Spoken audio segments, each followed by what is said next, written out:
The late 1950s and early 1960s, the United States entered the Cold War, a superpower rivalry with the Soviet Union. On October 4, 1957, the Soviet Union launched Sputnik 1, the first artificial satellite, demonstrating its ability to send nuclear weapons over intercontinental distances and challenging the US militarily, economically, and technologically. This challenge led to the Sputnik Crisis, initiating the space race as the US aimed to prove its spaceflight capabilities. President Dwight Eisenhower responded by establishing NASA and launching the Mercury Project, aiming to put a human into Earth's orbit.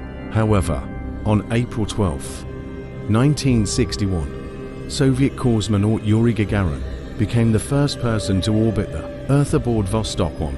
About a month later, on May 5, 1961, Alan Shepard became the first American in space, completing a suborbital flight with the Mercury Redstone 3 program.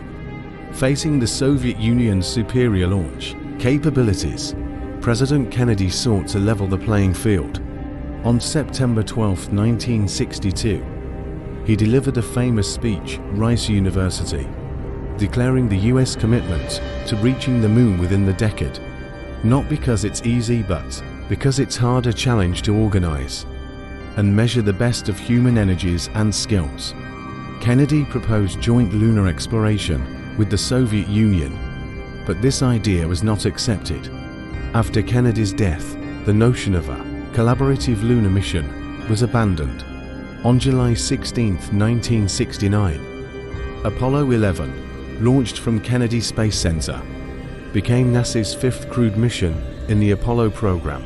The spacecraft, propelled by the Saturn rockets, included the Command Module, Service Module, and Lunar Module. Armstrong and Aldrin descended to the lunar surface in the Lunar Module, with Armstrong's famous words, "That's one small step for a man, one giant leap for mankind." This historic achievement fulfilled Kennedy's goal of landing on the moon by the end of the 1960s.